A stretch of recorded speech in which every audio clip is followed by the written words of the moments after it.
دوسرے دن وہ چلے گئے۔ کہاں یہ کسی کو نہ معلوم ہو سکا۔ مجھ پہ کوہ علم ٹوٹ پڑا۔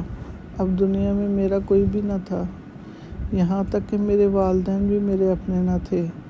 اکیلی بیٹھ کے رویا کرتی تھی، جیسے دنیا کی تمام دلچسپیاں ان کے ہمراہ چلی گئی ہوں۔ عہد شباب کے دو رنگین نغمے، سرور و انتباس اور پر لطف کہکے خدا معلوم عالم یاس کے کس گوشہ تاریک میں گم ہو گئے۔ میرے لیے گرمی کی دوپہر اور سردی کی راتیں تھیں جو کاٹے نہیں کرتی تھی۔ ان کے علاوہ میرے لیے کچھ بھی نہ تھا۔ اس عمر میں متمول والدین کی نو عمر لڑکیوں کو سینکڑوں خوشیاں ہوتی ہیں، مجھے ایک بھی نہ تھی۔ اکثر سوچا کرتی تھی، وہ کہاں گئے، کیا کرتے ہوں گے، اس وسیع دنیا میں ان کا اپنا کون ہے، کب لوٹیں گے اور کس حال میں لوٹیں گے۔ اپنے عزیزوں کے متعلق ہمارے دل میں اکثر برے خیالات آتے رہتے ہیں۔ میرے دل میں یہ خیال آتا کہ کہیں پردیس میں بیمار نہ ہو جائیں، کون دعا دے گا، کون علاج کرائے گا۔ لاپرواہ ہیں، اپنا خیال ہی نہیں کرتے، پھر کیا ہوگا۔ اس سے آگے میں سوچ بھی نہ سکتی تھی۔ نا امیدی اور اندھیرے کی روشنی آنکھیں بھی کام نہیں کرتیں۔ اس طرح فکر و تردد کرتے 6 مہینے گزر گئے۔ ان کا کوئی خط نہ آیا، نہ کوئی خبر موصول ہوئی۔ میں اور بھی پریشان رہنے لگی۔ حتیجہ کہتی تھی، تو تو پاگل ہے، اب اگر چٹھی نہیں آئی تو کیا ہوا، تجھے بھول تھوڑی گیا ہے۔ سوچتا ہوگا چٹھی پکڑی گئی تو ساری محنت پہ پانی پھر جائے گا۔ مگر اس کی باتوں میں میری تشنگی نہ ہوئی، اندر ہی اندر گلنے لگی جیسے کہ لکڑی کو دیمک لگ جائے۔ یرکان کی طرح آزار عشق بھی پوشیدہ نہیں رہتا، اس کا رنگ بولتا ہے۔ میری حالت بھی کسی سے پوشیدہ نہ تھی۔ ماں باپ دونوں دیکھتے تھے اور کٹتے تھے، لیکن مجھے برملا کچھ نہ کہتے تھے۔ شاید ڈرتے تھے کہ کچھ کہنا تو سامنے بولنے لگے گی، جوان لڑکی ہے، کہیں آنکھوں کا پانی ہی نہ مر جائے۔ مگر وہ غافل نہ تھے۔ اچانک ایک دن معلوم ہوا میرے بیاہ کا فیصلہ ہو گیا ہے۔ کوئی انجینئر تھے، یہ جان کے میں سناٹے میں آ گئی۔ مجھے یہ گمان بھی نہ تھا کہ میرے والدین ہم سے اس طرح دغا کریں گے۔ میں چارپائی پہ لیٹ گئی اور پھوٹ پھوٹ کے رونے لگی۔ لیکن رونے سے کیا ہوتا ہے؟ میں باغی باغی حتیجہ کے پاس گئی، اس سے پوچھا، دیکھتی ہو ابا کیا ظلم کرنے لگے ہیں؟ وہ کہیں دنیا کے دھکے کھاتے پھر رہے ہوں گے اور یہاں بیاہ کی تیاریاں بھی شروع ہو گئی ہیں۔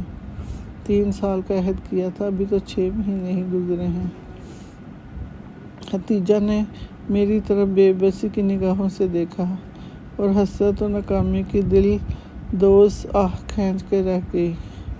میری آنکھوں سے آہ کے شرارے نکلنے لگے۔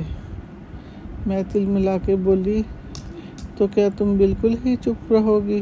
جا کر کہو یہ کبھی نہ ہو سکے گا۔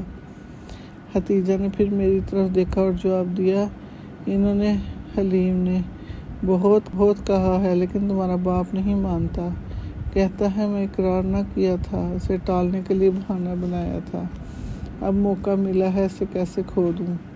میں تیر کی مانند کھڑی ہو گئی اور بولی، اب مجھے خود ہی بولنا پڑے گا، نکاح کے وقت منہ پھاڑ کے کہہ دوں گی، مجھے یہ رشتہ کسی صورت منظور نہیں۔ سمجھتے ہوں گے لڑکی ہے کیا کر لے گی، پر محبت سب کچھ کر سکتی ہے۔ لیکن کہنے اور کرنے میں زمین و آسمان کا فرق ہے۔ مجھ سے تو کچھ بھی نہ ہو سکا۔ وہ نازک لمحہ آیا اور گزر گیا، لیکن میری زبان نہ کھل سکی۔ نکاح ہو گیا اور میں پرائی بن گئی۔ اقبال۔ میں کلکتہ پہنچا، اس وقت میرے سامنے کوئی خاص رستہ نہ تھا۔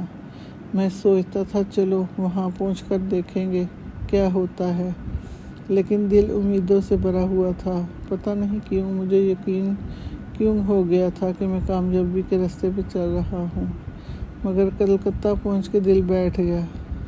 اس گنجان آباد پر رونق ہنگامہ خیز شہر میں بیگانے تھے، اپنا کوئی نہ تھا۔ سارا دن شہر میں گھومتا رہا، جیسے یاس کو امید ڈھونڈتی پھرے۔ لیکن بجلیوں اور روشنیوں کے اس بڑے شہر میں میرے لیے گوشہ طریق کے سوا اور کہیں جگہ نہ تھی۔ یہاں تک کہ رات کے 9 بج گئے۔ اب میں گھبرانے لگا، کہاں جاؤں گا، رات کو کہاں رہوں گا۔ پردیس میں سب سے پریشان کن چیز رات ہوتی ہے۔ دن ادھر ادھر پھر کے گزر جاتا ہے، مگر رات کا کاٹنا آسان نہیں، خاص کر میرے جیسے بے زر بے پر کے لیے، جس کے پاس رہنے کو وہ ٹکانا بھی نہ ہو۔ میں نے جیب میں ہاتھ ڈالا، 2.25 روپے تھے۔ یہ وہ اثاثہ تھا جس کے بل بوتے پر کلکتہ کے بازاروں میں کامیابی جیتنے آیا تھا۔ یکا میرے ہاتھ پہ کسی نے ایک اشتہار رکھ دیا۔ میں نے ایک دکان کے سامنے کھڑے ہو کے دیکھا، یہ سرکس کا اشتہار تھا، جس میں ایک نوجوان شیروں کو کھلا چھوڑ کے اس کے ساتھ کھیلتا تھا۔ میں پریشان تھا، میرے پاس کھانے پینے کو نہ تھا، مجھے اپنا مستقبل تاریک نظر آ رہا تھا۔ لیکن تفریح کی کشش آدمی کو ہمیشہ رہتی ہے، اور سرکس دیکھنے چلا گیا۔ یہ ایک بڑی کمپنی تھی۔ بندروں، ریچھوں، کتوں، گھوڑوں کے تماشے دیکھ کے لوگ واہ واہ کرتے تھے، لیکن جب نوجوان مرہٹا ہونہار اور وحشی شیروں کو کھلا چھوڑ کے اس کے درمیان کھڑا ہو کر ان کے ساتھ کھیلنے لگا تو تماشائیوں کے رونگٹے کھڑے ہو گئے۔ شیر گرراتے تھے اور نوجوان مسکرا کے ان کو چھیڑتا تھا، گویا وہ شیر نہ تھے، ہرن کے بچے تھے۔ اور طرف یہ کہ نوجوان کے پاس کوئی ہتھیار نہ تھا، اسے صرف اپنے حواس خمسہ پر بھروسہ تھا۔ دیکھتے دیکھتے نوجوان نے اپنے سر ایک شیر کے منہ میں دے دیا۔ لوگوں کے دم رک گئے، چاروں طرف سناٹا چھایا ہوا تھا، کسی طرف سے ہلکی سی آواز بھی سنائی نہ دیتی تھی۔ یہ انسانی جسم کی چستی اور چالاکی کا معمولی مظاہرہ نہ تھا، موت اور زندگی کا ہوش ربا تماشا تھا۔ لوگ سمجھتے تھے کہ شیر اسے چبا جائے گا، لیکن شیر اسے ذرا بھی نہ نقصان پہنچایا۔ زندگی موت کے منہ میں جا کر صحیح سلامت لوٹ آئی۔ نوجوان نے شیروں کو اشارہ کیا۔ شیر اپنے آہنی پنجروں میں پالتو کتوں کی مانند دبک کر داخل ہو گئے۔ لوگوں نے تالیاں بجا کے خوب داد دی۔ لوگ کہتے تھے ٹکٹ کے دام وصول ہو گئے۔ واہ، کیسا بے باک نوجوان ہے! شیر کے منہ میں سر دے دیا۔ ایک آدمی بولا، سب جادو کا کھیل ہے، شیر ویر کچھ نہیں، خیالی تصویریں ہیں، اسی کو نظر بندی کا تماشا کہتے ہیں۔ دوسرا بولا، نہیں سمجھتے، یہ نہ شیر تھے، شیروں کی کھال میں سرکس کے آدمی تھے۔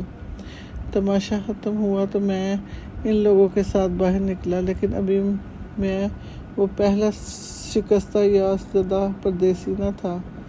مجھے سرکس کے نوجوان نے کامیابی کا راستہ دکھا دیا تھا۔ میں سوچتا تھا، دولت کمانے کا یہ طریقہ ہے، انسان موت کی پرواہ نہ کرے۔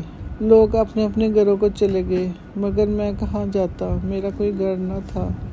میں نے سرکس کی کمپنی کے آس پاس پھر کر رات بسر کر دی۔ صبح کو نوجوان سے ملنے چلا گیا۔ یہ صبح میری زندگی میں ایک ہی بار آئی، کیسی منور، کیسی امیدوں اور آرزوؤں سے بھری ہوئی۔ نوجوان نے میری محبت کی کہانی نہایت اطمینان اور دلچسپی سے سنی، پھر زیر لب مسکرا کر کسی خیال میں محو ہو گیا۔ اس کے بعد اس نے میری طرف دیکھا اور کہا، میرا بھی یہی قصہ ہے۔ وہ حسین تھی اور اس کا باپ امیر تھا اور میں غریب تھا، لیکن ہم نے ان باتوں کی پرواہ نہیں کی۔ نتیجہ وہی ہوا جو ہوا کرتا ہے۔ اس نے شادی سے انکار کر دیا، لیکن میں نے عہد کیا کہ میں روپیہ کماؤں گا، اور میں کما کے دکھا دیا۔ اب وہ میری بیوی ہے۔ میں نے لجاجت سے کہا، میں پردیسی ہوں، میرا خدا کے سوا یہاں کوئی نہیں، اگر جناب دستگیری کریں تو شاید کامیابی کھل جائے۔ وہ قطع کلام کر کے بولا، اللہ پہ بھروسہ رکھو، وہ سب کچھ کر دے گا، لیکن ایک بات یاد رکھنا، روپیہ کمانا آسان نہیں۔ میں آگ میں کودنے کو تیار ہوں۔ وہ تم نے دیکھا ہے، موت کے منہ میں جاتا ہوں اور جب جا کے روپیہ ملتا ہے۔ میں خوب دیکھا، دیکھ کے رونگٹے کھڑے ہو گئے ہیں۔ وہ لوگ تنہا دیکھتے ہیں، کام نہیں دیکھتے۔ شیر کا نام سن کے ہوش و حواس گم ہو جاتے ہیں، اور میں اس کے منہ میں سر دے دیتا ہوں۔ میں یہ سن کر کبھی بھی باور نہ کرتا، انسان یہ بھی کر سکتا ہے۔ وہ